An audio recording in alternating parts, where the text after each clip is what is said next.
अदालत में सन्नाटा था। सबकी नजरें गवाह बॉक्स में बैठे आरव पर थीं।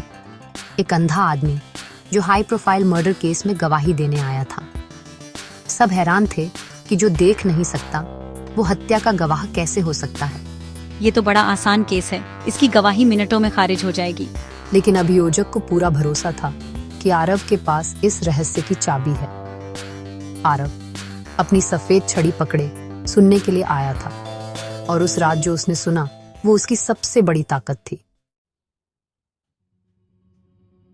आरव ने कोर्ट में बताया, सबसे पहले भारी फर्नीचर गिरने की आवाज आई, फिर धातु के टूटने की।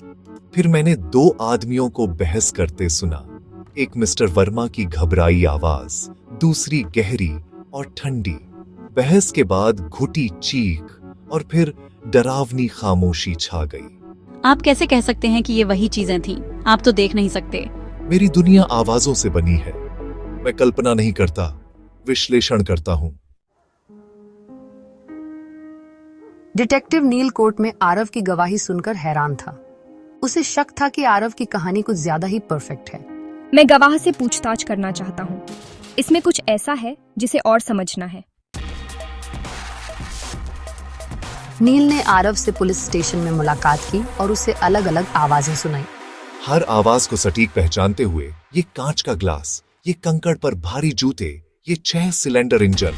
उस कार के बारे में फिर बताइए। पुरानी सेडान, इंजन में सड़सड़ाहट। मैंने ऐसी आवाजें पहले भी सुनी है।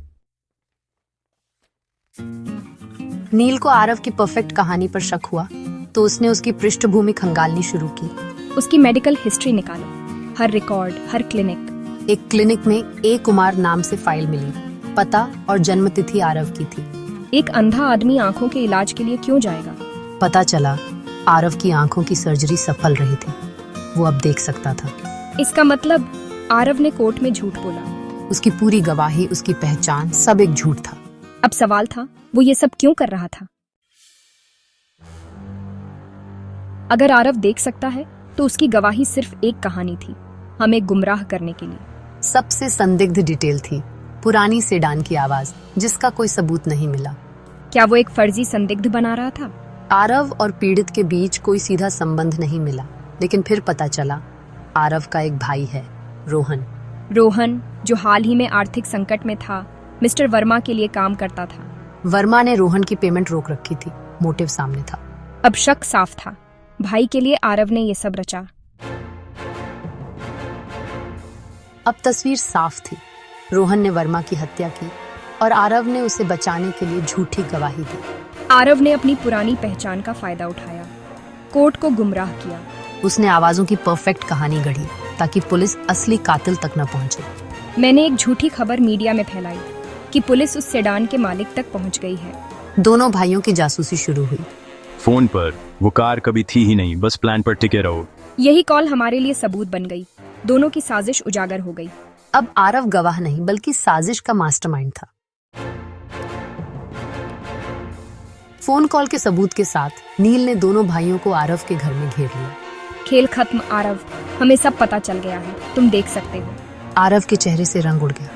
उसने चश्मा उतार दिया, आंखें साफ थी। रोहन, मैंने वर्मा से पैसे मांगे, बहस हुई, गलती से हत्या हो गई, फिर भाई को बुलाया। आरव, मैंने झूठी गवाही गढ़ी, फर्जी कार की कहानी बनाई। आरव ने अपनी विकलांगता को झूठ का हथियार बना लिया था। लेकिन सच छुप नहीं सका। दोनों भाइयों को गिरफ्तार कर लिया गया। आरव की चालाकी आखिरकार उसी पर भारी पड़ी। अंधे गवाह का केस शहर में चर्चा का विषय बन गया। वफादारी, झूठ और न्याय की कहानी। आरव ने भाई के लिए कानून तोड़ा, लेकिन उसका प्यार दोनों को जेल तक ले गया। झूठ की दीवारें आखिरकार गिर ही जाती हैं, सच सामने आ ही जाता है। परिवार और न्याय के बीच संघर्ष सबसे पुरानी मानवीय दुविधा है। आरव ने भाई को बचाने की कोशिश में खुद को भी बर्बाद कर लिया। ये केस याद दिलाता है, सच से बड़ा कोई अंधेरा नहीं और झूठ की छाया हमेशा उजाले में आ ही जाती है।